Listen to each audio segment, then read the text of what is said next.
Hmm. We're live, so just telling everybody.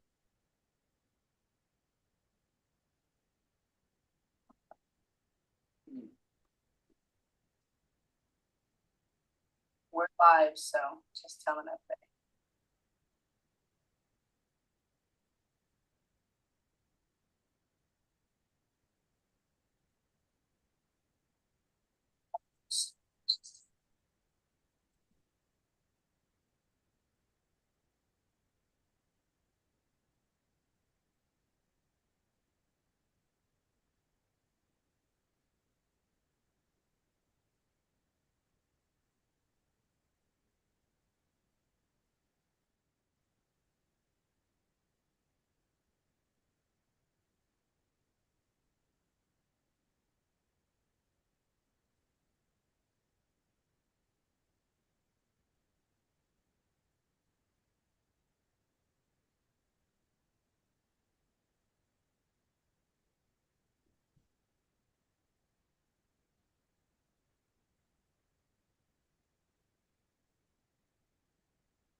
We're live, so just telling everybody.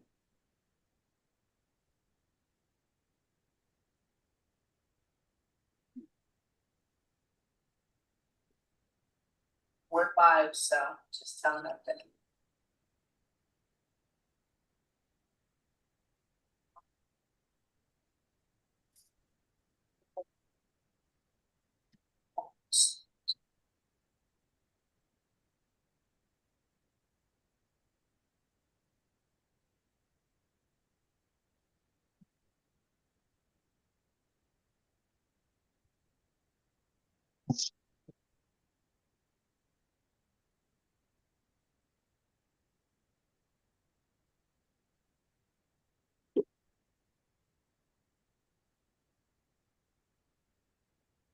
Okay, so we're live on YouTube, on Facebook. Everybody could come back on. I'm just gonna make sure. And if everybody, I sent it via email, the link. And it's also on my Facebook page. If anybody wants to share it, please do so now. Okay, I'm going to share it now. Yep, go ahead. It's on my Facebook page. Okay, so I'm gonna do my intro while everybody's doing their sharing and whatever they want to do. Our show is always live and we just kind of flow with it. We do our homework before the show. We do our work. We do our intention. Up to, if you can lower or mute it on your end, Edwin, because I know you could shut your volumes off until you shut everything. And on YouTube, Oh, you I also muted. mute the top on YouTube. Okay.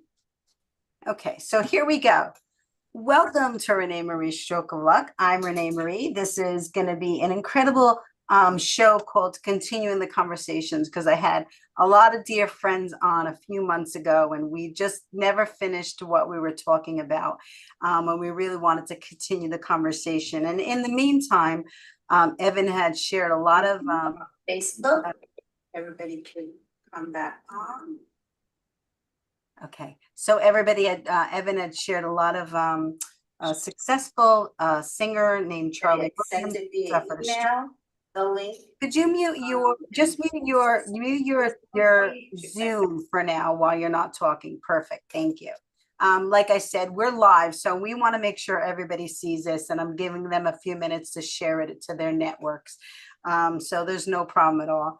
So I'm going to let Evan talk about when he comes, when I give him the platform to share some of the wrestlers that have suffered strokes and the Charlie Williams has suffered strokes. And then Randy had found a wonderful movie called Amor, right, Randy? It's called Amor. that was back in 2012, won the Oscar for the best film, and we were supposed to all watch it. And I know Evans had a chance to watch it, and Randy had a chance to watch it. I'm not sure if Edwin had a chance to watch it, but it's a very compelling. I read the bio on it. It's a very compelling story about caretaking, caregiving, I should say.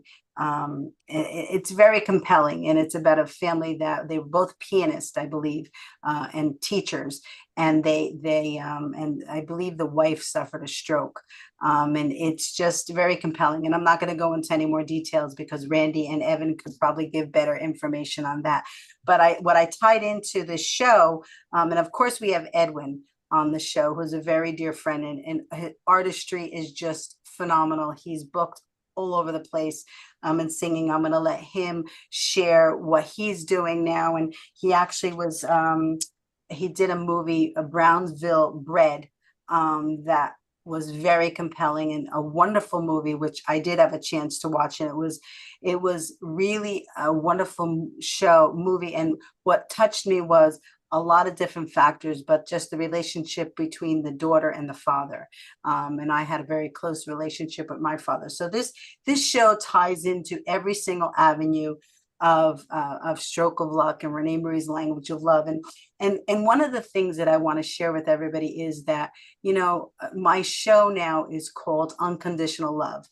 That's the show that we put on. That's the show that we're going to lead our telethon with. That's the show that I find is the most important thing, because love, everybody wants love. Everybody needs love. Everybody desires love. Everybody is love. And unconditional love is really a big part of life.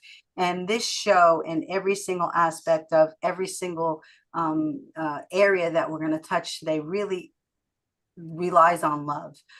So I'm really happy that you're all here again. Randy, Evan, and Edwin, can you come back on, Edwin?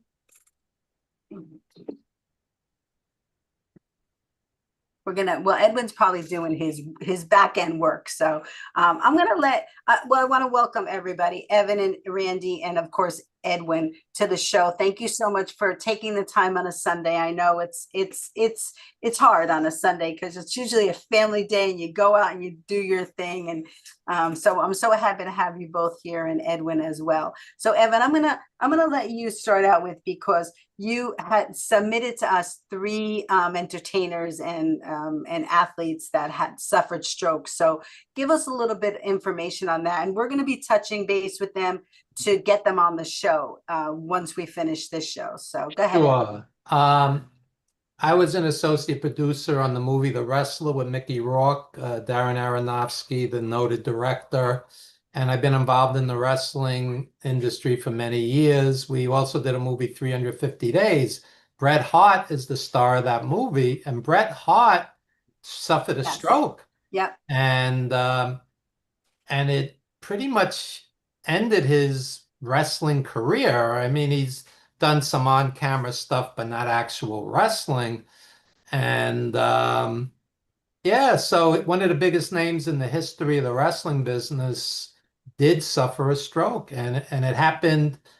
He was kicked in the head during a match, and that's what set off the process. I mean, I don't have a medical background, but and also more recently, Jonathan Gresham, who's now 38 years old, he suffered a stroke, and two strokes actually, and he's back wrestling full time. And for anybody who just dismisses it, oh, that stuff isn't real, it's very, very physical. So to come back from two strokes to be active in ring, and your cardio has to be good. You're going, full speed ahead. It's a very remarkable story, and we'll try to reach out to him. Maybe we could get him on the show. He's both of them have spoken about their experiences, that their medical, history, and well-spoken individuals, both of them. And Charlie Wilson from the Gap Band old school R&B fans will remember Burn Rubber.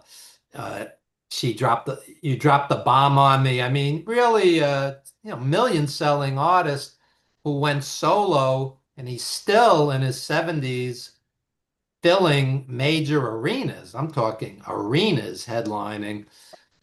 He recently had multiple strokes, and he's still on stage and he's still performing.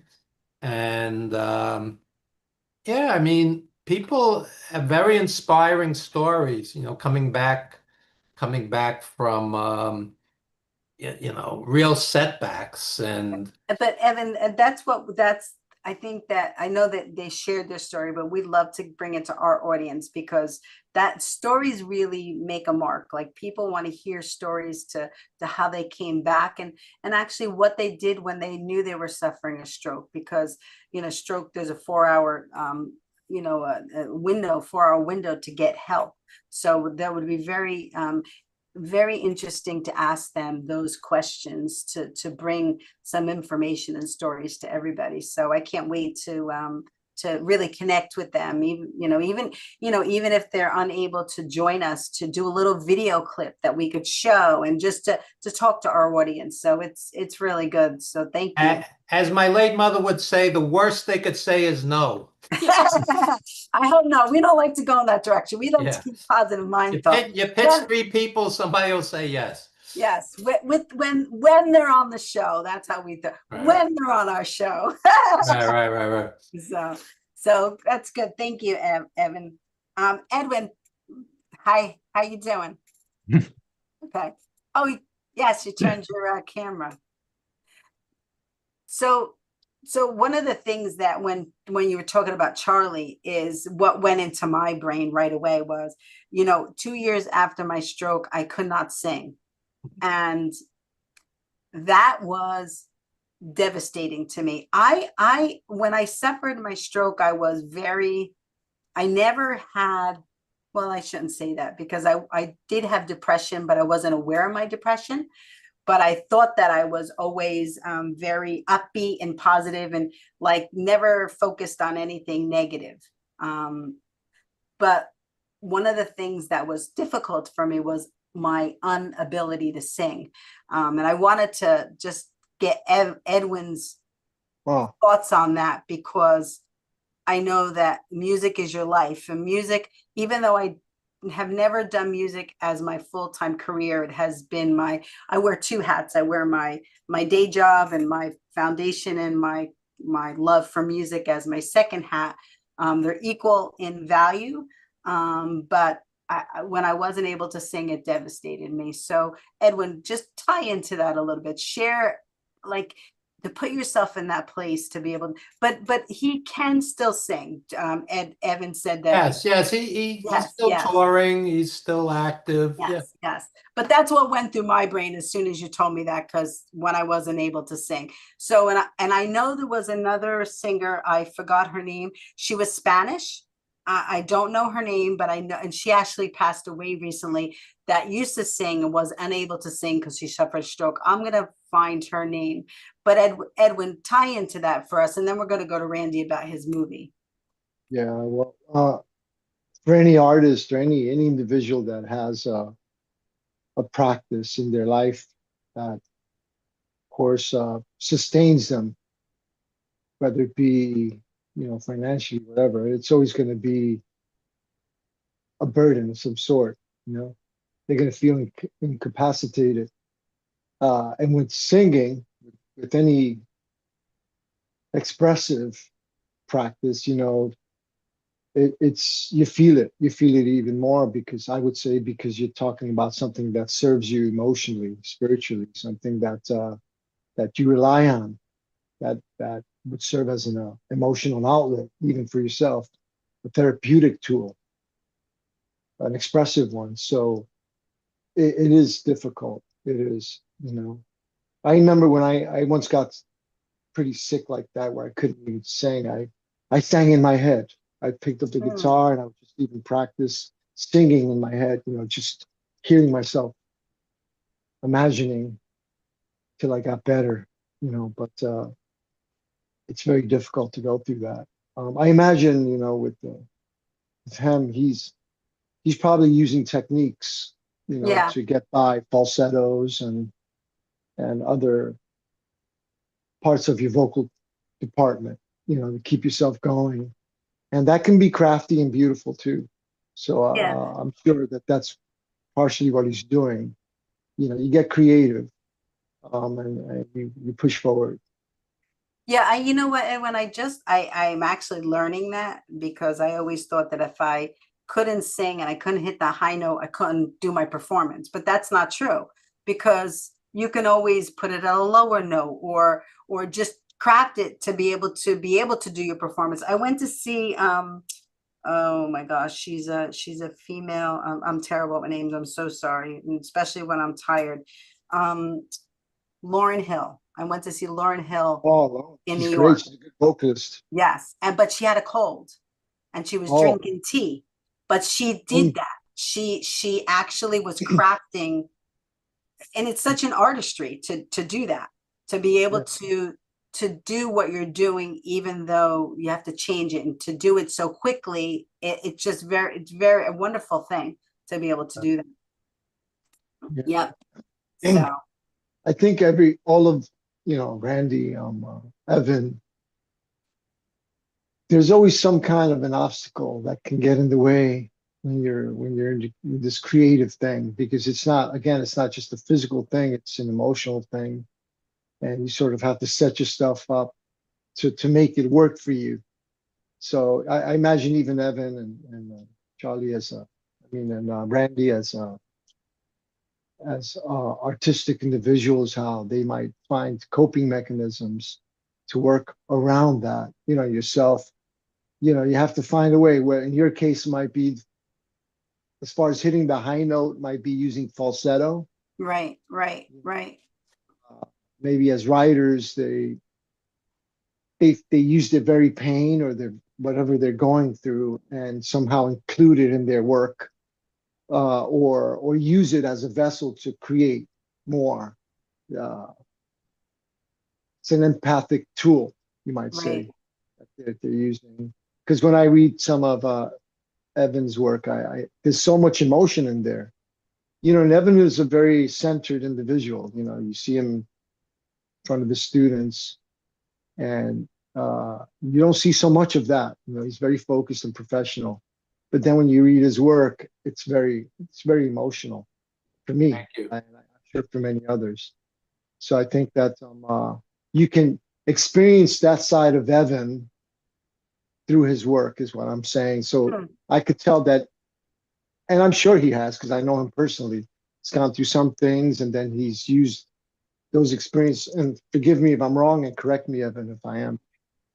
You take some of those tools and you implement them in your work somehow. You Well, use that emotional surge, well, and you Marvin move Marvin forward. Gaye, who was as great an artist as ever stepped foot on a stage or recording studio, he wrote many times from pain, from pain. Some what's going on, Oh yeah, it's sure. maybe the greatest album ever recorded. So he also wrote when he was in love, but a lot of his greatest work came from pain. And if everything is just great, you don't have a movie, you don't have a song, it's many times that's where artists are coming from. Absolutely. I was Yeah, and it's talking not. the other It, No, I was just gonna say, Edwin, and then I'll let you talk before I forget, because I forget that we were just talking the other day when Taylor Swift got married. She's yeah. happy now. All her hits came from, right. If I'm correct me if I'm not, most of her hits came from her relationships and that were unsuccessful. So she fed into that through her music. A no good Right. ex-boyfriends. Yeah. Yes. No, and she inspired the world. She gave everybody hope, that you can have a relationship that fails and then find herself. And so everybody was saying, who I was talking to is, what is she going to write about now? Because but she's such a great artist, she'll be able to find things. But I'm just Marvin Gaye did a divorce settlement album, so that would be a big hit for her one day. Yeah. No, she's not getting I'm divorced. joking. I'm joking. We don't want anybody. We'll start streaming about our divorce that we're saying. Marvin Gaye has a song, When Did You Stop Loving Me? When Did I Stop Loving You? That's rough. That's That's a rough. Yeah, yeah, Yeah. yeah. song. I gotta listen to that one. That's a Hear good My Yeah, one. Dear album. So, it's so interesting, man. Yeah, it really is. You're you know, the thing is that that's reality. You know what I mean? And that's what I guess that's why people can relate. If we're acting like the world is all happy and everything is working out great, it's not. We're That's the dance of life. That's what we have to do. You know, and but we convey it in writing, in a song or in a movie, like like Randy. So you put it together and you convey humanity, you convey the human experience, which is why people are attracted to what we do. And especially when we're doing it responsibly, where we're really diving into that place, man, it's not easy. I had a friend once, I don't know what do you guys think of this? Uh, well, I guess I already know, but I had a friend tell me once, how do you write? How do you get into a song? I'm like too depressed. It's hard for me I can't clear my mind. And I just told him, look, write about that. yes. Just go right into it, feel it through, you Mm. know? And I guess that's what everyone can relate to, that's what people see and they find themselves in a part of themselves in the movie or in the writing or in the song. And that's what makes them, that's what resonates with them. Mm. But, I was just watching so this Oprah. we do. I was just watching this Oprah. I love the Oprah. Her podcast. She comes out every Tuesday, and she just did one. And one of the guests, one of the audience guests, she went on to to Facebook, and she just was like crying her eyes out. And she got like 20 million hits because people, like you said, Edwin, they can relate to her sadness, her feelings, how she was devastated that day. And she from her streaming, she got onto the Oprah show, because everybody wanted to tap in to see what was going on and how she felt that way. And so, yeah, so I have to learn. I'm working on that, Edwin, because Edwin and I have many conversations, and I have my walls up most of the time, except when I'm on the stage singing. That's when my walls come down, and I'm just able to sing and relate and express myself. But I do have to work on sharing my vulnerability and my feelings about everything. So Not easy. It's not easy, Renee. It's difficult. But it's interesting to me because I know you're very spiritual, right? That I think you definitely you can relate to this. People are looking for answers, you know. They're looking for answers. We could run away from the spirituality thing, but the reality is that it's there. People are looking for answers. They're looking for healing, and they look outside of themselves. Again, when I like going, since Evan is here, I go to his work because you're in the story and you're reading it and you can see the visuals. He's really good at your reading, but you can see the visuals behind it. You can imagine the place and everything, and the person. And by going there, you're taken aback and you're relating to the character in the story, the person, and it makes you feel balanced out in life. You know what I mean? We're looking for answers. We're looking for people that we can relate to. We're looking to feel, in a way, a sense of normalcy in this craziness sometimes. And this is what the arts offer. It just goes to show you we're all spiritual beings. We're really looking to find ourselves, and we're looking for clarity. We're looking for healing, all of us. And the arts seem to be a powerful source. Mm. We need we Power. need we need the arts now more than ever. Yes. It's therapeutic, and I don't know if you'd call it, maybe it's a distraction, maybe it's just good for the soul, but Edwin, yeah, I agree with you. We totally need it. Yeah. When you see a great movie, you feel like a better person Mm, having seen it. And True. Randy recommended this film Amour, which I had never heard of. And after watching it, you feel enriched. You feel like you're better than before having seen it. So great art, is really it is very spiritual. And Edwin does beautiful music. Yeah. And Edwin played at my mother's unveiling. Talk mm. about spiritual. I mean, Um, my mother loved Edwin and his music. So, you know, life without the arts would not be worth living, really. If it was just going to work and going home, the arts are important, and parents really need to take their kid by the hand. No excuses. There's plenty of free concerts. There's Yep. plenty of free days at the museum once a week or whatnot. And guide your kids. Otherwise, they're just going to be playing video games and blowing up stuff, you know, really. So I'm gonna let Randy, that was a good introduction for us because Edwin and Evan for Randy to start to talk about and introduce us to this beautiful movie, which was very compelling. They were pianists, like I said. But I have one thought that I want to share before we get into that is the difficulty in life I have found is when you have to be a professional and you have to kind of guide yourself in a certain manner, and sometimes you can't say what's really on your mind, and you can't be the person that you are because of the industry you're in, or so it's very challenging in life. And Edwin and I have had this conversation many times how, I work. I have to make sure that I'm focused and doing what, I mean, I'll give an example. When Edwin played at my association, the Radburn Association, we got in the car and Edwin's like, sing, let's sing together. And I'm like, Yeah, I'm I like, remember I that. can't. I'm like, I'm in the work mode. Like, Mhm. I can't, like, as much as I would love to sing with Edwin, I was like, I can't because like it was like a 10-minute drive and my mind wasn't into, remember that, Edwin? Yeah, I remember that.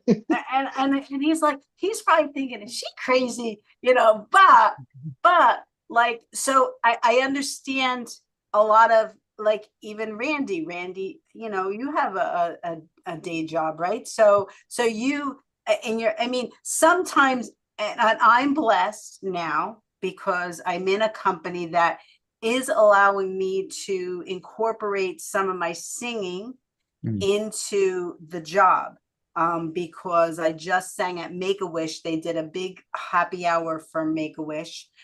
So they allowed me to sing at that. They loved what I did and I brought to it because I incorporated a lot of the guests there to sing, and we had a great time. We even sang Paradise by the Dashboard Light. I mean, it was hopping. And mhm. people don't realize, and I guess maybe I don't promote myself well enough, what I do, but once I'm able to do it, like it was like, oh, this is what she's talking about. This is what she can do. So it was a gift, but I guess I have to do the work myself. So that's what I'm getting from this conversation.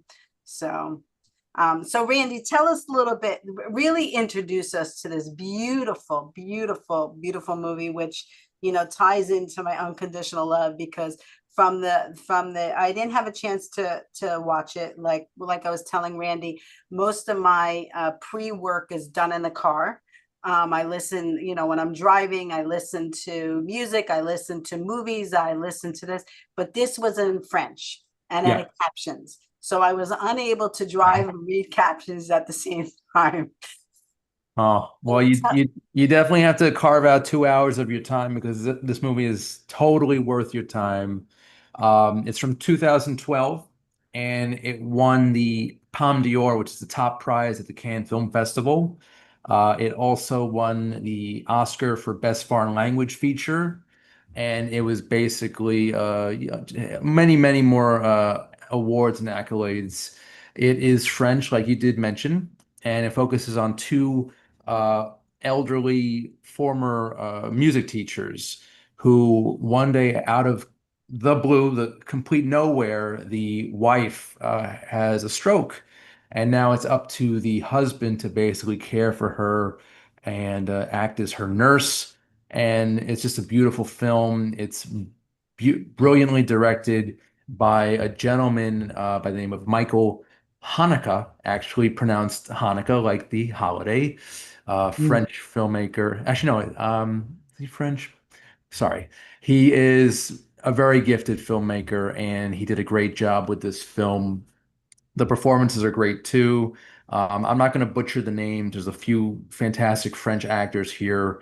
When you see it, you'll know the husband and wife. They seem like real people. Like this feels like a documentary, and it is just heartbreaking. I call it heartbreakingly beautiful Mm, because it mm, definitely deals with some heavy stuff, some very depressing themes, some really dark things happening here. But at the end of this, it's kind of bittersweet. It's really beautiful the way this man treats his wife. It's just total love, and that is the title of the movie, Amour. I can't rave about this movie enough. I watched it last night for the first time ever. I know, obviously this is a show that deals with stroke awareness, and I felt that this movie was completely appropriate for that. I know that the previous two shows, we did some other stroke-related movies, which were also mm. great. But this one is definitely among the best, and among the best dramas I've ever seen in my life. So yeah, Renee, you gotta check this one out. I will. I have 40 Yeah. hours because I only rented it. So I have 48 hours. And when I go, Yes. like our event yesterday got rained out. So I was able to be in bed by 8 o'clock. And so Mhm. I'm rested. So tonight I will watch it when I'm in bed, Yes. and I cannot wait to watch it. But like I said, like I named my, all the titles in my shows. I've always had love in it. Spread the love, Mm. story of love, like whatever. But this is my ongoing title for my show is Unconditional Love, Yeah. because and this ties right into it, because he unconditionally loved his wife, Yes. that whatever he needed her to do. And I tell you, I have been blessed in my life. My father, I always tell this story. When I was in between jobs and I was get on my way to get another job, I went for an interview and I got the job. I'll never forget. I was driving out of the Wanakee Reserve community, and I called my father. I said, "Daddy," I said, "guess what?" He goes, "What?" He goes, I said, "I got the job." He goes, "Let me ask you something. Are you happy?" Like he didn't care that I had money. He didn't care about anything. The only thing he cared about was, well, was I happy? Mm. And to me, that is that just is a memory that will always be with me, because he was there for me. And my grandmother, my mother's mother, abuelita, she was the same way. Whatever she would walk, she didn't drive, so she lived about 10 blocks away. In the snow, the cold, it didn't matter what it was. She would come, she would do whatever she needed to do to get to us, to help us. So I have been blessed in my life with a lot of unconditional love Yeah. in my life. But tell Edwin, did you want to feed into anything, Evan, Edwin? It's just a tremendous film, and if you listen to your marriage vows in sickness and in health, Mm. you know, if one or both of the partners, if something goes wrong, it's a serious commitment. I've known people where their spouses have gotten sick and they couldn't handle it. They ran away. They Mm. they they abandoned their partner. And you know, it's in this film you see the day-to-day sacrifice that the husband makes. I mean, he's taken her to the bathroom, etc. So on. She's paralyzed on one side and can't walk. And after I don't want to give too many spoilers, but I'm just saying it's inspirational Yeah. what the husband does in this film, and the many people, husbands or wives, or boyfriends or girlfriends, whatever the case may be, Or that's daughters or sons absolutely, or absolutely. sometimes children, Yeah.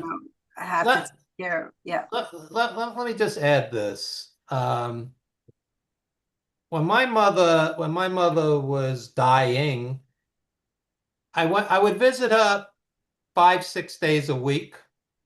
And what I always remember is the staff would say to me how much they appreciate it. And I go, why? And they go, because most of the people in Mm. this facility never Yeah. have visitors, or only on Mother's Day, Christmas, Easter, birthdays, a handful of times a year, and how disgraceful that is, because in other societies, the elderly are revered. They're not, I mean, my mother fell and broke a hip. She needed to be there for the rehab. But in many cases, adult kids just dump their parents in these facilities and never ever visit.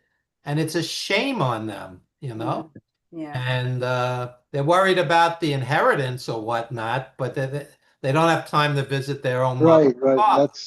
Hmm. That's just, Horrible, horrible. So Edwin, if this I see that changes, going on a lot. Yeah. oh, you see I that? see. Yeah, yeah. So if Yeah. one person listening, watching your show says, wait a second, I should do better, it was worth my saying that. Yeah. that's a Yeah. good, Absolutely. good, good tie-in for Edwin because his mom is his queen. Oh. He My always, mom recently suffered a fall too. So we had to take her to the hospital, and we were afraid that she might have broken a hip at the time. It was July 4th that she fell. Hmm. And we were like really scared because she couldn't even move and she was just in constant agony, screaming. She was in a lot of pain. And to see your mom, she's 89, like that laying on the ground. And then the uh, ambulatory team coming and saying, it doesn't look good. I was in despair, you might say, because, once a person that age breaks their hip or whatever, it's pretty much a downhill situation.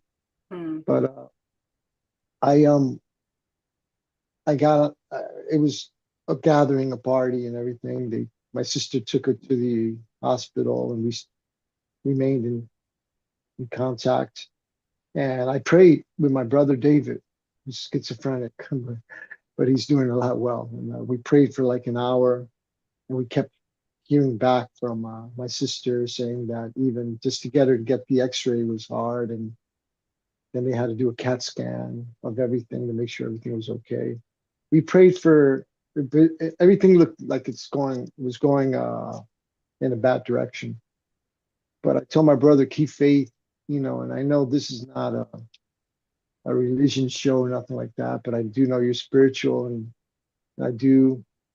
I stress this a lot, and Evan knows because I've done it on his show too. But I do believe in beautiful things. I believe that there are great possibilities in the world, and we believe just as we embrace negativity or doubt that something good will happen, but believe greatly that something bad will happen. Shit will go wrong. In other words, yes.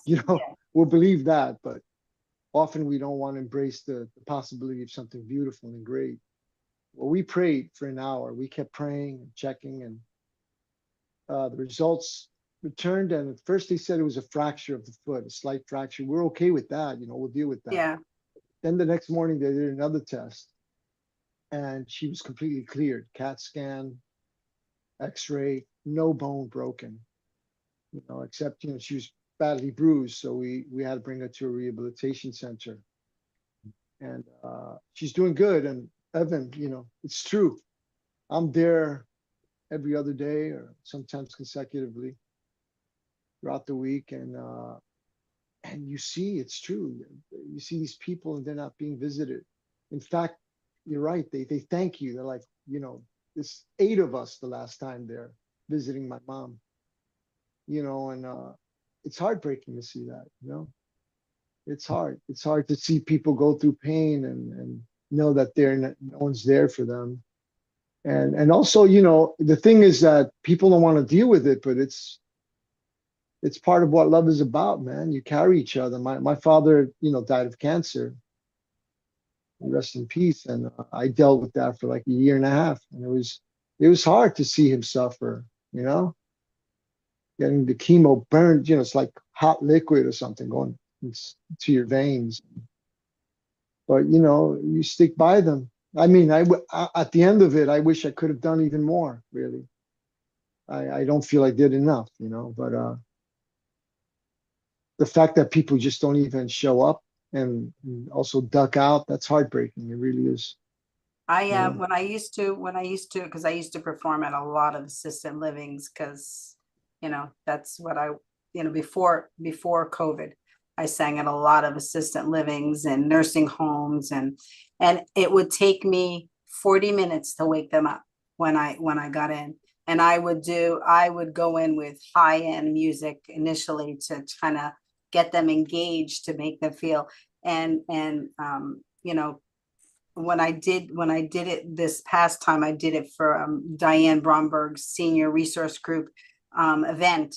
And everybody's like, oh my God, like you got to come and do that for our because it's not like just singing to make money. It's singing to bring joy to everybody, to bring hope to everybody. And you said, Edwin, you said that, you got to believe you have another day. And the truth is that it doesn't matter whether you're as healthy as can be, because our days are numbered, and we don't know when our last day is going to be. So it doesn't matter whether you're suffering cancer, or you had a stroke, or you're healthy, you're walking down the street. It's challenging. It's challenging. Life is a gift. That's the last line in my Stroke of Luck book. Life is a gift. And that's what I stand by. Life is a gift. We should love one another. We should respect one another. We should have empathy for one another, because you have no idea what is going on in somebody's life when you meet them, when you see them. They could be at work, they have to keep a smile on their face, which I had to do many times when my insides are burning up crying, so it's life. Life is a gift, and life is very challenging, but it's a beautiful thing, right? It's beautiful to be able to share. Like, I am so happy to have all of you in my life. I'm gifted to have all of you in my life, and even though we are not in Madhouse TV anymore, Village Connection, at least we have Zoom to be able to, okay, that's not here anymore, we'll do Zoom. You know what I'm saying? Like, Zoom is, easy for us to do. So And Renee, sorry, I just want you. It's okay. I just thought of an amazing film that definitely ties into this conversation. Patch Adams from 1998, starring Robin Williams. Oh, It's actually based on an actual doctor who was basically a doctor slash clown who would go to yes. different units, whether it be the elderly, kids, just anyone. He would show up, he would make them laugh, he would just inspire them and give them hope.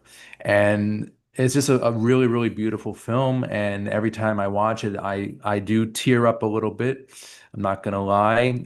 And the fact that it's based on a real person, it makes it even more impactful. So I know it's not related to stroke victims, but it is Yeah, related to healthcare and right. inspiring others to do better. Right. But so Great. on that note, I do want to flow into, because Edwin, the movie that you did, Brownsville Bread, it's a beautiful love story as well. And the ending shocked me. You thought that the father was moving away from the daughter because he wanted to. He couldn't. He was. I don't know if anybody wants to share the ending story. People should have viewed it by now. But talk to us a little bit that how is that movie doing? What's going on with that movie? And we're so happy, like, they're gifted to have you as a part of that movie because your music and your voice is just incredible. And the woman you sang with, that duet is just beautiful. Brianna Page. Yeah. She's the wife of the editor of the movie, Eddie Frente Silverman, who put a lot of incredible hard work into the editing because it's another art form, editing in itself, to put it together in such a way where it's effective. The balance, of music from scene to scene and all that. It's hard work, but yeah, right. I mean, as of late, the latest news is that the movie was nominated for Best Feature Film at the Imagine Impact Awards. Wow. So we're happy about that. We're aiming now for because originally, I don't know if this was said at the interview, if that had happened then or not, the last interview that we had, but it was the music was considered for the Golden Globe and Academy Award, and then one of the songs, Semilla de Fe, was eligible for the 2026 Oscar. Wow. Of course, I'm just a guy from Brooklyn Park Slope here, so no one knows me. But I was Oh my still gosh. very, Well, I was very they happy got to to be a get to part know of. you. Well, I would like that, and I say that not because of any narcissistic thing. I say that because not me, but my music. How about that? The songs, because I put them out with all from my heart. I don't even care about, like any of these fancy interviews on TV and all like that. I just want the work and I want the message to get out. More importantly, that's what's important to me. But yeah, now we're aiming for the Latin Grammy, and but it's hard because it's an indie film, and then as far as my music goes, I was on a list with all these greats. I was honored to be on the list with them. Um, but no, who is that guy on the list, right? Yeah. But I'm like this. I really believe that it's purpose and meaning are the most important thing. It's not because you could even have fame, you could have be recognized by everyone, but if it's not for the right, what I consider are the right reasons, it doesn't matter. It's good to be remembered for something you contributed to in life more than anything. It's not like, oh, look at him, or how many awards or her or whatever. If those awards really reflect what you've done in life, then you can walk with that. Yeah. But if I it's just remember. about the awards and all that, the status and look who I am, I really believe in that. I remember somebody saying to me, not that I'm an actress, because I am not good at that at all. I know what I'm good at. I know what I'm not good at. I'm not good at being an actress. I'm good at being a singer. I'm not good at being an actress. But I remember somebody saying that some of the most successful actors and actresses, you don't really know them so well. They're just able to keep their career going by doing one gig after another for years, years and years and years. And the other thing is I've learned is when you put your work in, you don't worry about, I want to be a star, I want to be successful. You do the hard work. You do the hard work, you lay the groundwork, and that's what you've done, Edwin. You laid the groundwork, and the universe will take care of you otherwise. And in fact, you're on this movie, and that wing from God that you're on that list, it means that you're going to be on that list forever now, and you're good. Somebody is going to take that and take you somewhere else. And I mean, your gift is your love for music, and the way that you sing, it just flows out of you. It's a part of you. Your guitar is a part of you. Your voice is a part of you. It just comes out of you, and it's beautiful. I mean, we all say here and we're talking, but when you sing, you just put you in another place, so. Thank you very much. I want to thank Evan too, because, Evan, I don't know if I've ever told you this, but, all right, for the sake of how we view things in life, right? I've done Telemundo, I've done Sábado Gigante, Univision, I performed Merkin Concert Hall. That was beautiful, and Symphony Space, and a lot of incredible BB Kings and all that. But I have to say, some of my most beautiful experiences was performing when I some of them in the train stations when I first started out, you know, in the Oh my subway gosh. things, and then and at the Madhouse TV, Evan Ginsberg's Legends TV show, Yeah. because I really felt that I got the opportunity to express more of what I'm about there through the interview and through the intimacy of being able to share songs that where you can hear the lyrics clearly. Hmm. And it was very, for me, it was a very spiritual experience being on there, even for Tom Marr, you know, he would sometimes be doing the camera thing and he'd come over me emotionally after, or smiling and happy, because then you're there and the lyrics are really being heard. You're able to convey the lyrics, and you got all this noise going on around you. Because a lot of the jobs that I do now are at hotels, you know, restaurants and corporate events where I'm just there playing ambience, you know. Yeah. And Yeah. it's not an easy thing to do because, you know, you want to get some feedback just with anything in life, relationships, whatever. And you do get it after or maybe during sometimes, but it's not the same. At Evan's show, you could you just felt the love. You felt the love, and you felt your connection to the people outside, Yeah. you know, watching the show. So I'm grateful for that because that really empowered me spiritually being on that show. It really did good for me. It helped Yeah. me believe more even in my work Yeah. and the stuff that I write. And we need that as artists, you know. There's Yeah. work, and then there's, you know, the expression. It needs to Right. be fed, Yeah. you know. Yeah.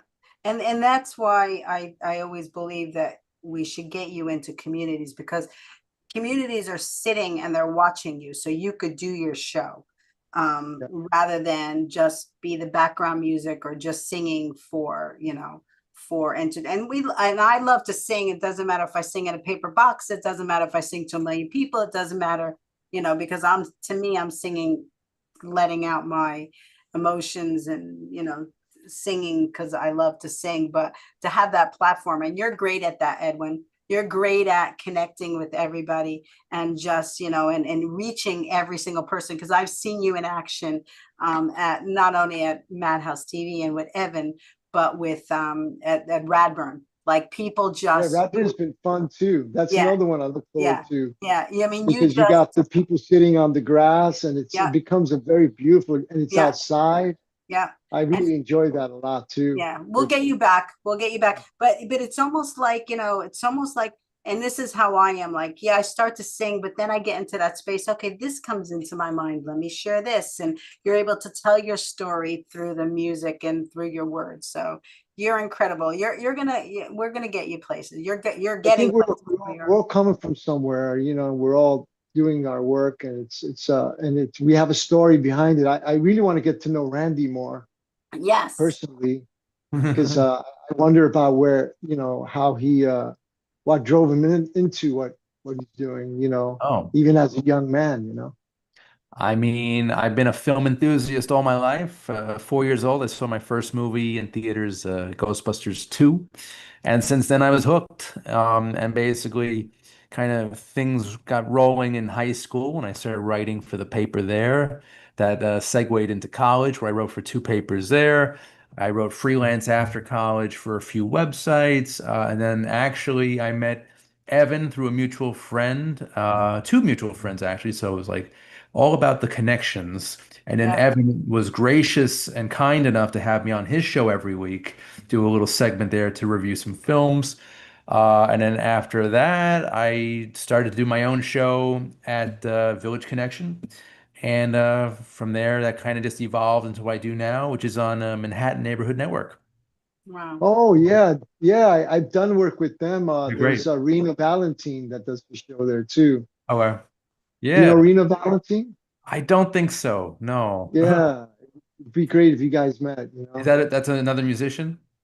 she's actually a talk show host that she has her show there. She's Okay. had me there as a guest as well. But it'd be great if you guys met. Yeah, for So sure. when you do these shows on What's like you dive into the story and like you did before, and what like I'm Yeah. wondering like personally for you, uh, what brings you into it more and more? What is it that inspires you individually Yeah. as as a human being? What does it do for you? I mean, so like I said, at 4 years old, I was basically captivated by the power of cinema, the movie magic. That's what grabbed me, and that's what continues to grab me at 41. Every day, every movie I see, something about it, like Amour, it has something to say, and it speaks to me. And I'm just so grateful that there's so much great art out there. And like Evan said, we need art to basically survive and cope with all this all that That's throws at us. But basically, a standard show I do, it's an hour long, and I review two movies, kind of just talk about the movie a little bit, and then talk about the actors, the director, and then get into the story. fascinating. Yeah, and then Yeah. kind of pick it apart, review it, analyze it a little. And I was so basically on the show. I also have a panel of like kind of like this, actually, exactly like this, with Oh, like maybe 1 to 2 to 3 other critics, and we kind of go around, kind of like a Siskel and Ebert type of thing, but with like 3 people. And I also interview actors and filmmakers, so that's kind of a separate thing. I'm also on the red carpet at film festivals. One of which I'm going to say I'm going to talk about when we do our plugs. But yeah, that's basically my Plug life. yourself now. Plug yourself now. Oh, sure. I mean, well, it's not me. It's a colleague of mine. He has a film festival in Forest Hills, Evan. You can take note of this. It's the Festival of Cinema NYC, and it's every August, and it's very indie. A lot of small emerging voices, a lot of really talented young directors, and writers and artists. And basically, they screen the films, I think, mostly out of the Midway Movie Theater, which is on Queens Boulevard, and it's right in my backyard. And it's a nice little festival. And they have a kickoff party on Tuesday night, which I would be more than happy to share the link on social media after Yes. the show. Yep. And yeah, I think all of you would get a kick out of it. It'd be a lot of fun. I would love to come. Where is it? It's in the city at a place called Gigantic Studios. I've never been there, but it looks like a very cool space.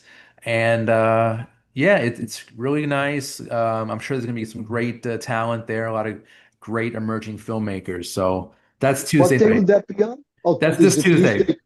Oh, This this Tuesday. Tuesday. I Yeah, gotta check that out. in the evening. Yeah, I'll send the link to you guys. So Okay. Okay. I yeah. can't go this Tuesday, but I would love Oh, to. I'm singing the national anthem at in Elmwood Park. oh, That's uh, great. that's Congratulations. cool. That's thank you. cool. Thank you.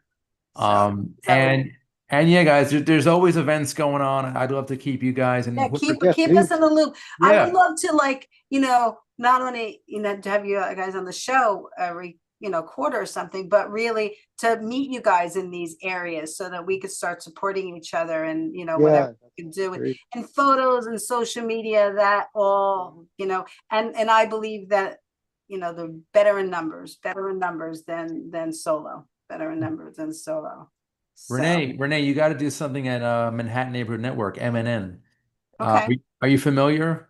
No, no. It's like a public access station in the city. Okay. And basically, you do an orientation and you get to use their equipment. They've got a couple of studio spaces there for podcasts, for TV shows. Okay.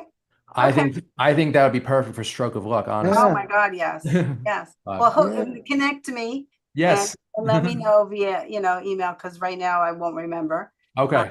and then I would love to. I would love to. Yes, that would be awesome. We'll coordinate after this, I guess. Yes. Okay. Perfect. Perfect. Perfect. Perfect. And I want to say thank you to Evan because he like Edwin said and like Randy said, Evan is the really a support for a lot of different people, a lot of different venues. And I remember the last show we did, you spieled off a bunch of things from my movie and who I should get in touch with, and like you're always supporting people. Evan, you're always, what Right.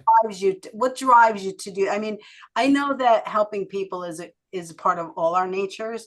But what drives you to do it, Evan? Why do you like to help people?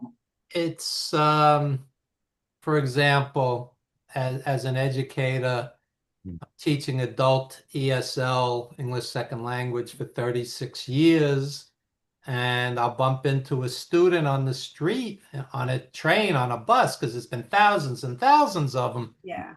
And they'll say, "You helped me get my GED. I went into college because of it. I got a good job because of it." It's like ripples in a stream, and Yeah. they help their families and their children help their children. And people need to be there for each other. When people do my family means everything to me. Well, what about your friends, your neighbors, your coworkers, your community? It goes beyond just your family. And I don't know. I think as you get older, and I'm not a kid anymore, you realize what's really important: a family, friends, helping people, following your muse, as we've been Yeah. saying today, and attaining some degree of spirituality. It doesn't have to be religion. It could just be peace of mind. Let me just throw this out there quickly. Before I came on your show today, I was in the park for an hour 45 doing Tai Chi, Qigong, and yoga. And I'm not a doctor, but our 88-year-old teacher, Tai Chi teacher, who does not take a single pill and has boundless energy and as sharp as could be and happy, he feels that Tai Chi can help prevent strokes. He said this. Yeah. I'm not a doctor. Don't quote Yeah. me. Yeah. I'm quoting my Tai Chi Yeah. teacher Yeah. because it's getting everything flowing, the blood, the energy, all throughout your body. When you do Tai Chi, you're going literally from the top of your head to the bottom of your feet. I Yes. mean, Yeah. Yeah. so the people out there watching your show, they might want to look into it. And interestingly, Tai Chi and yoga, a lot of them are the same moves with different names. Yeah. Tai Chi sounds a little exotic for you. Think yoga because it's very similar, very peaceful. And I'm out in the park with women in their 80s and 90s. They're throwing kicks and punches and doing hip rotations, and it's balancing on one leg. Yeah. Balance is good. Edwin was talking about, the elderly falling, which can be deadly. It often is. Tai Chi and Qigong and yoga will help your balance. So, I highly recommend it. And it's a moving meditation. It's very peaceful and calming. And however you're feeling, when you're done with 45 minutes or an hour, whatever the case may be, of Tai Chi or Qigong, you feel better. You feel Yeah. calmer. And it's important because living in a big city like New York, it could be awfully stressful. So I Yeah. really And recommend. the other thing that I love about yoga and Tai Chi, I have a dear friend that was on our show, Barry and Catania. They do that. Is that you really need to go into the silence once in a while. You need to calm yourself. You need to release all the dramas and all the chaos that's Tai in Chi our is a body. moving meditation Yes, yes, and a yes, martial art. yes, yes, Some of these yes. moves are self-defense, Yeah, but generally in the parks, they're teaching it, for exercise and health, yeah, wellness as opposed to fighting. But you're throwing punches and kicks when you're doing yeah, Tai Chi. It's yeah, originally a martial art. Yeah. yeah, yeah.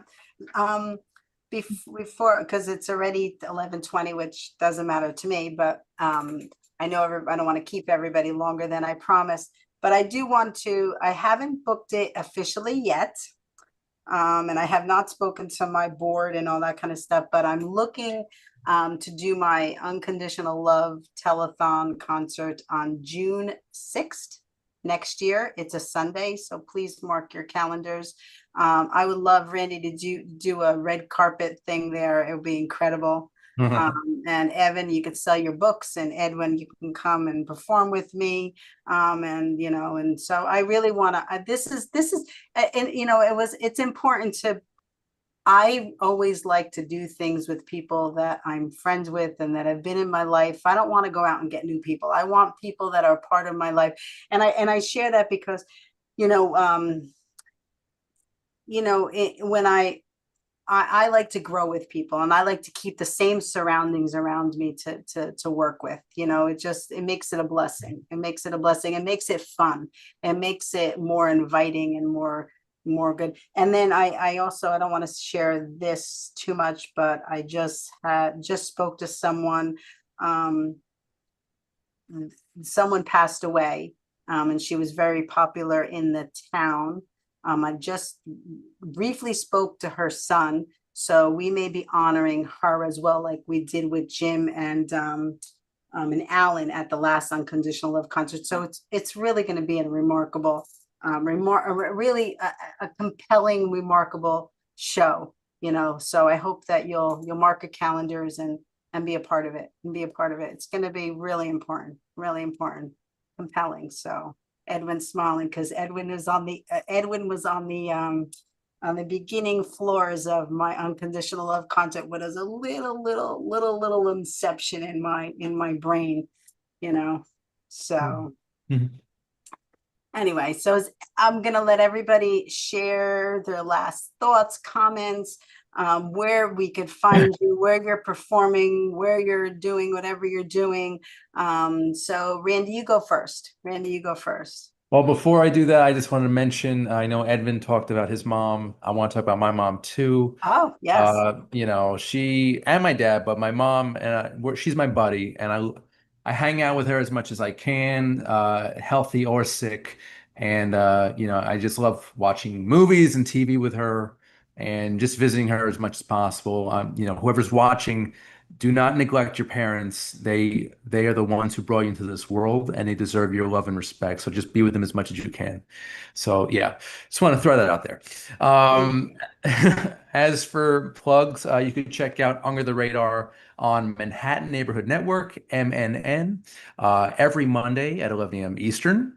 Also, you could check out all of my episodes and interviews on YouTube, also Under the Radar, and that's Unger with a G, Unger, and also wherever you listen to your podcasts. And yeah, Renee, I just want to thank you so much for being back on for the third time. I'm honored that you invited me back. So thank you so much for that. Oh my God, I always tell everybody, now you're part, you know, you guys do this, but I always tell new guests, now you're part of the family. Like, let's just get you back on, and you know, and we should do this quarterly. We should do it, you know, so that we keep networking and keep sharing what's going on and all that kind of stuff. So yes, Randy, thank you so much for taking the time today. Thank you. Evan, you want to go next? Sure. My new book, if you love movies, Grindhouse, Art House, and Wrestling Flicks, and Amore would qualify as Art House, you know, beautiful film that we just saw.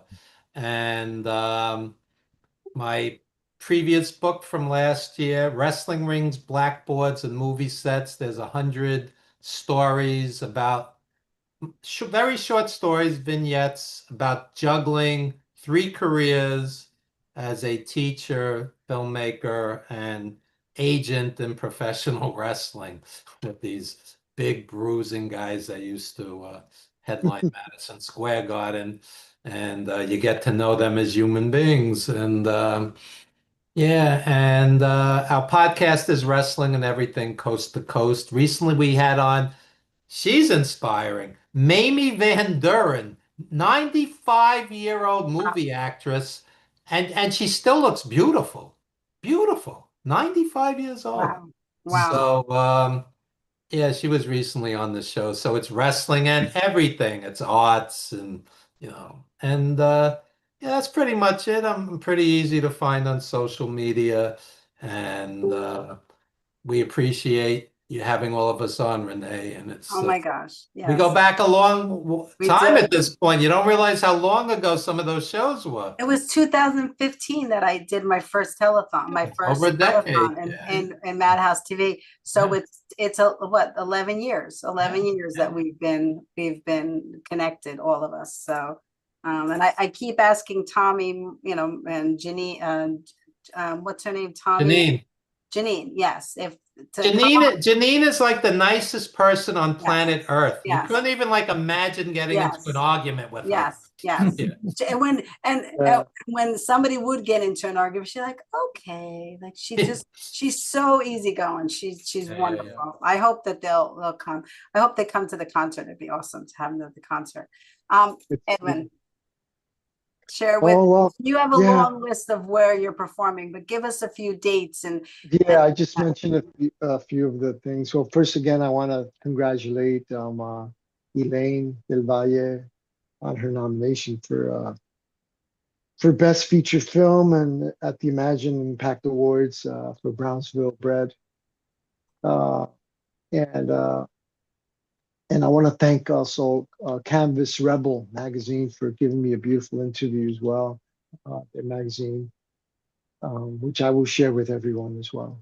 yeah, so I could share it as well. Go ahead. Yeah, yeah. Mhm. And as far as performances coming up, I have a residency at the Flatiron Room every Monday, the Flatiron Room Nomad from 6 to 10 every Monday.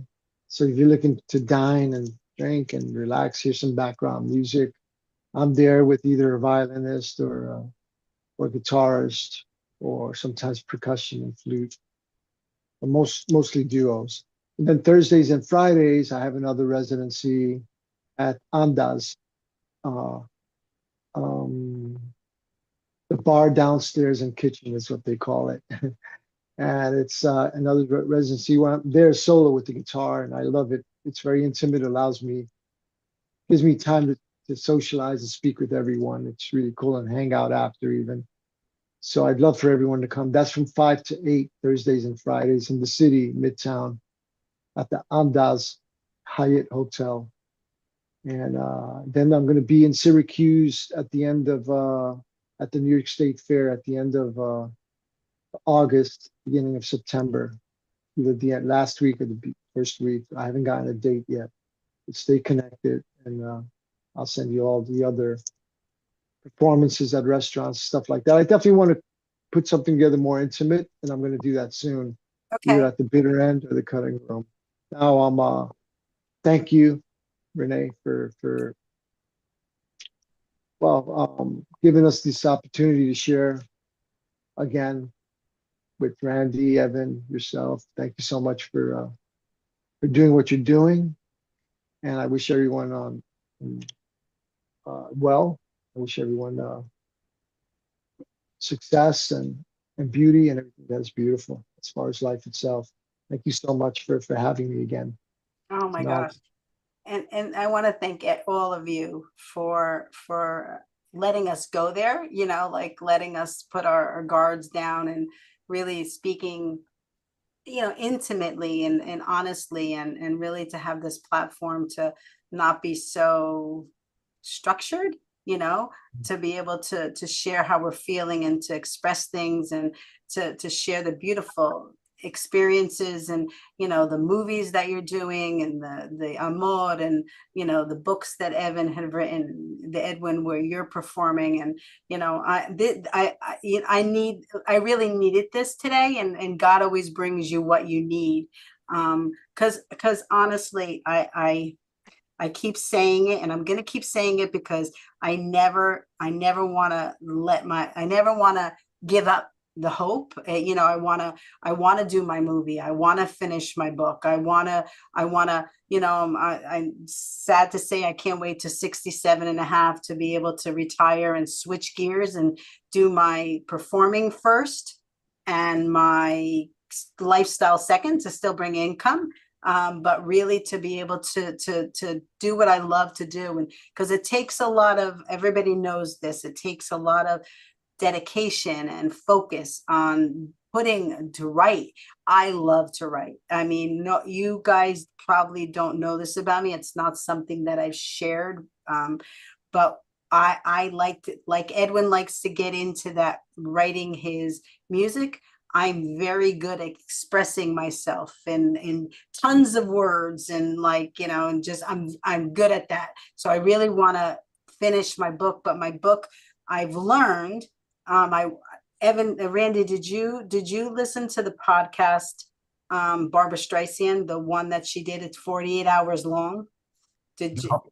48 hours. Barbara Streisand's podcast is not podcast, her audio, her book audio, her about her, it's 48 hours long. I listened to the entire thing.